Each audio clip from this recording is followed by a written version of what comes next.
Master of Sass, the hands of time. This ends now, Samukai, Jay declared to the mannequin head. Nope, pretending this is the actual Samukai doesn't make cleaning up the museum any more interesting. He sighed. This is so lame. We're ninja, not janitors. Come on, Jay. We're all kind of responsible for the damage to the museum, Lloyd said, walking by with another mannequin in a wheelbarrow. After all, if we hadn't had that massive battle on the Day of the Departed, this place would still be in one piece. Yeah, and whose fault is that, Cole? Jay said with a pointed look at the Master of Earth. Okay, how many more times do I have to say, I'm sorry for accidentally unleashing the ghostly forces of evil that attacked Ninjago? Cole complained as he put Yang's portrait into a wheelbarrow. How high can you count? Jay asked as he put the mannequin head in a box. Cole grabbed the wheelbarrow and his hands glowed orange. He quickly let it go. Speaking of which, you're still not used to having your old non-ghost hands back? Jay said, picking up the box. Oh, I'm working on it, Cole replied as the glow faded. You know what? We wouldn't have such a big mess to clean up if I had better control of my chaos powers. This is like 40% my fault, Irene said, sweeping up some glass. And the other 60%? Cole asked. That's all you, buddy, she replied. Jay snickered.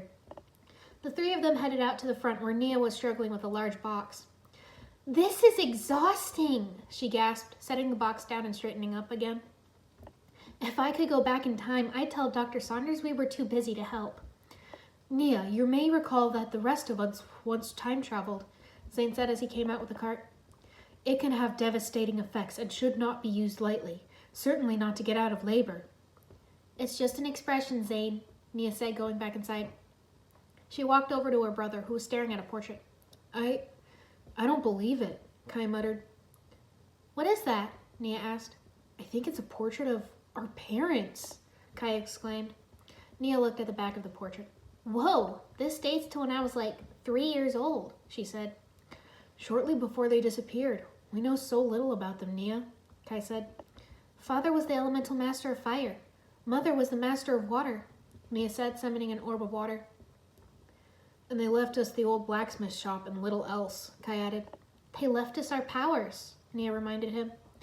Guys, look what I found, Cole called. Nia let the water splash to the floor and they went to go see what Cole had found. He, Jay, Irene, and Zane were standing in front of a large painting.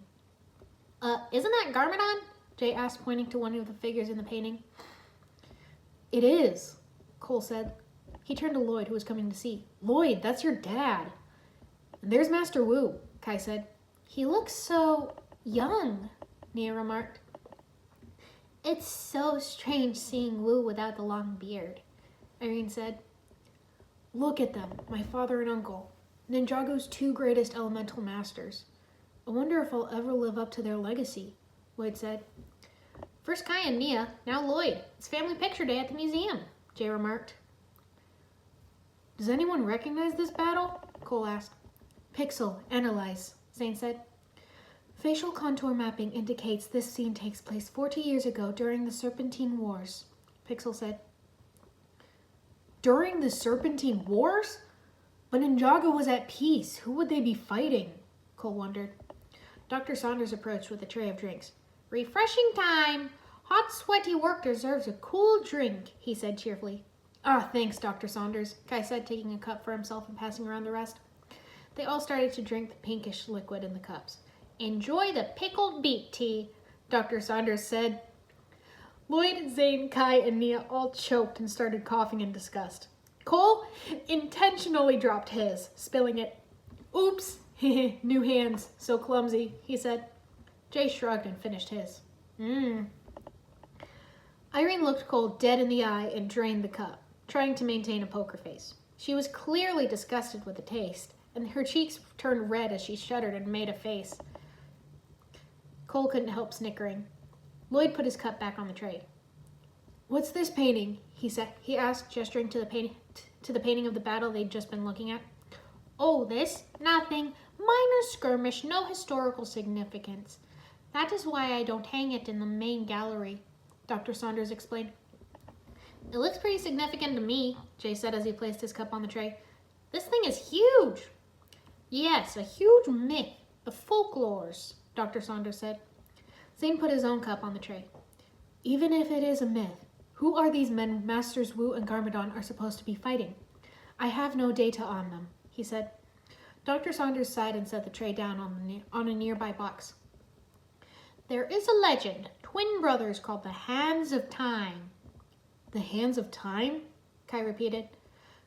They could allegedly manipulate time itself, speed it up, slow it down, all sorts of things, Dr. Saunders said. He chuckled. See what I mean? Manipulate time? A ridiculous fairy tale. Who's this one? Nia asked, pointing to the twin on the right. Oh, this handsome-looking fella. Ha! The legend says his name is Crux, Dr. Saunders explained. And who is this nasty-looking guy? Lloyd asked, pointing to the twin on the left. In the stories, he's called Acronix, Dr. Saunders answered. Irene scratched her forehead. Something about Dr. Saunders' words itched at her. Handsome-looking fella? Why would he refer to only Crux that way? Makes it sound personal, but he insists it's only a myth. There's more to it. They finally walked out of the museum. 6 p.m. Quitting time, Kai announced. In the blink of an eye, they disappeared from the street and reappeared on the bounty as alarms went off. The sudden teleportation made Jay lose his balance, and he fell on his butt. What just happened? Lloyd asked. Time just moved forward, Kai finished. Weren't we just outside? When did we get here? Cole asked. How did we get here? Nia wondered. My circuits are picking up an energy displacement, Zane said. There was a displacement, all right. It displaced us right in here, Kai said. What is going on? Lloyd asked. I don't know, but it's loud, Jay said as he jumped up and put his hands over his ears. The alarms were still going. Nia ran to the monitors. These energy readings are off the charts. Where is it coming from? She wondered. I'm trying to pinpoint the location, Zane replied. How about pinpointing the location of the off button? Jay shouted. These alarms are giving me a... Kai kicked the console and the alarm stopped. Headache, Jay finished. He realized the alarm stopped and chuckled a little. Thank you. This is surprising, Zane remarked. No, it's not, Jay said.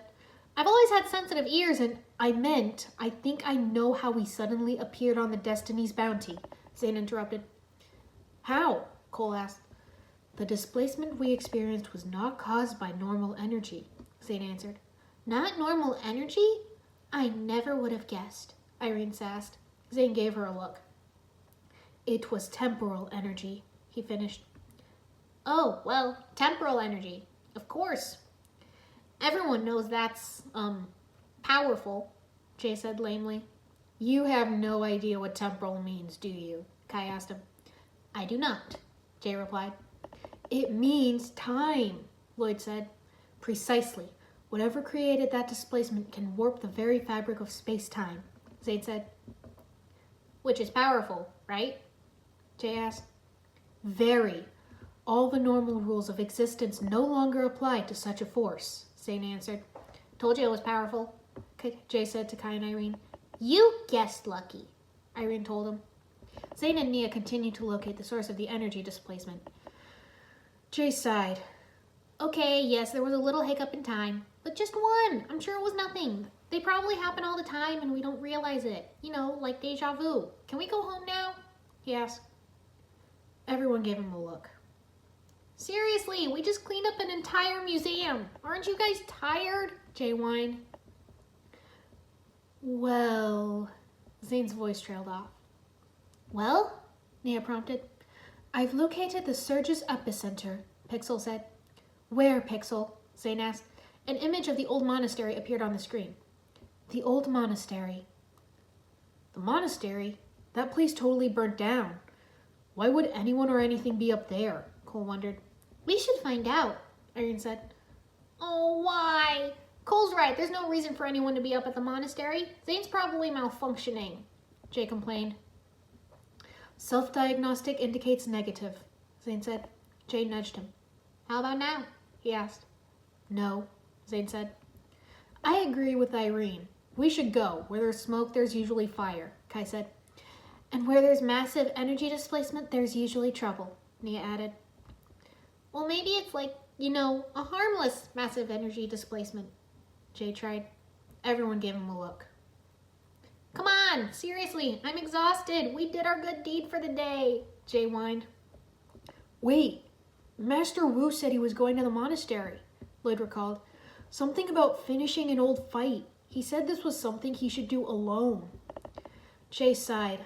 What are you waiting for? Get us to the monastery. They quickly got the bounty up and running, and they set a course for the old monastery. As they flew overhead, Lloyd said, Hey, has anyone seen Master Wu? I only see that guy, Jay said, pointing to a man dressed in dark red and darker green with a strange blade in his hand. Who's that? Cole wondered. I don't know. Let's find out, Jay said. Wait a second, Irene said. What if... Jay didn't listen. He kicked a button, lowering the anchor and hitching a ride with it. Jay, wait! Irene called. Excuse me, I'm looking for someone, Jay called to the stranger as the anchor landed. That's no pirate, the stranger exclaimed. What's he doing? Lloyd asked. Irene shrugged. Who do you seek, ninja? The stranger demanded. Spinjitzu master, about yay tall, long beard, goes by the name Wu, Jay replied. Haven't seen him, the stranger said. Jay looked around at the fresh slash marks as he pulled out his nunchucks. That's odd, because judging by all the slash marks around here, I think you have, he said, lightning sparking along his weapon. Jay just pulled his nunchucks. Nia, you'd better get us down there fast, Lloyd called. Not gonna work. There's not enough room down there, Nia replied. It's just one guy. I'm sure Jay can handle, whoever that is, Cole said. That guy looks kind of familiar, but I can't remember where I've seen him before, Irene mused. Pixel ran a scan on the stranger. Zane gasped. Acronyx! Acronyx? As in Acronyx and Crux, the Hands of Time? Cole asked. From the painting? But Dr. Saunders says the battle wasn't real, Kai said. Even if it was 40 years ago. Acronyx would be an old man today, like Master Wu. But that guy down there is young, Lloyd pointed out. But that's impossible. Unless he time traveled? Nia said. We have to get down there, now, Zane cried. Jay charged at Acronyx, who dodged his attack. Jay tried again, but Acronyx was good. Jay ended up putting away his nunchucks and just fired a blast of lightning. Acronyx blocked it with his unusual blade and disappeared as Jay fired another bolt. He missed, and Acronyx reappeared behind him, striking his back and knocking him into the rubble. A moment ago, I had no quarrel with you. Unfortunately for you, I do now, Acronyx said, standing over Jay with his blade raised. The other ninja slid down the anchor chain. Did you see that? Lloyd asked. It's like he jumped forward in time, Kai said. Yeah, let's see him jump this, Cole declared, his arms glowing as he fired off a dirt shot at Acronyx. He landed on the ground and charged, but Acronyx caught him and swung him around into the others, knocking them all down. More ninja? Curious, Acronyx said as the ninja got back up. Ninja, go! The ninja shouted, doing spinjitzu toward him. Acronyx disappeared, and they all crashed into each other as Acronyx reappeared behind them. You only missed me by a few seconds, he taunted. Sometimes I wish I was still Samurai X instead of a ninja, Nia said. I really hate time travel, Irene groaned from the bottom of the heap. They got back up again and pulled on their hoods. You're fast, Kai said, a fireball appearing in his hand. But faster than this? He threw the fireball at Acronyx, who dodged. The flames hit the ruins, which started to burn. Again. Acronyx chuckled. Elemental Master of Fire. I've encountered one of you before. Huh? You met my father? Kai said, distracted. Irene fired off a wave of chaotic energy, but Acronyx vanished. Where'd he go? Irene asked, looking around. There he is, Nia said, pointing to the roof. Ninja, come out and play, Acronyx called. Jay, Cole, Kai, Irene, we get Acronyx. Zane, Nia, use your elemental powers to put out the fire, Lloyd ordered. Hang on, who put you in charge? Why can't I help with the flames? Jay complained. You think lightning is better than water and ice for stopping flames? Lloyd asked. Good point. Let's go, Jay said, getting closer and shooting a lightning bolt at Acronyx, who dodged. Irene looked at Cole and he nodded. They both jumped onto the roof. Cole's arms glowed. You got lucky last time, he said. Irene trapped Acronix in a force field, but he disappeared and reappeared behind her, shoving her back into Cole. She flailed, but Cole caught her and tried his earth punch. He missed, falling into Irene, and his fist got caught in the rubble. Clumsy, like a fawn standing on her new legs, Acronix mocked. 1, Jay shouted, jumping up. 2, Kai added, following Jay. 3, Lloyd added, jumping up as well, the three of them preparing to fire. As they fired, Acronix moved across the roof, away from the blast. Yes, keep moving him back. He's going to have to surrender or else the flames are going to get him, Lloyd said. Here's Acronix, Acronix cried. Irene shuddered. The tone was familiar, but she couldn't place it. Kai, Jay, and Lloyd fired at Acronix, but he used his blade to block it, the energy building up. It's gonna blow! Kai yelled. There was a powerful shockwave, knocking everyone back. Acronix vanished, and the ninja landed in a heap. Jay sat up, pulling his hood off and looking around. Ah, burned down again. Man, this place just cannot catch a break, he remarked. Lloyd sat up, removing his own hood. Neither did Acronix, he said. Good. You know me, but I don't back down from I don't back down from a challenge, but I wouldn't want to face that guy again, Kai said. No way, Cole said, sitting up. He moved at, like, the speed of time. Faster, really, Irene piped up, getting to her feet. Come on, guys, let's get back to the Destiny's bounty, Lloyd said, standing. But what about Master Wu? Nia cried. Lloyd gasped. We gotta find him! Spread out! The ninja immediately started searching the burning rubble. Cole ran along a path on the edge of the cliff. He spotted Master Wu hanging onto a branch. It snapped, and Cole just barely grabbed his hand in time. Gotta hang on, he groaned, struggling, straining to pull Wu up. Barely made it, he gasped. The other ninja caught up. Master, are you all right? Zane asked. I fear not, Wu said, standing. Why was Acronix here? Zane asked. How did he do that? Kai asked. Why were you fighting him? Jay asked. There is much to tell you, and not much time, Wu said.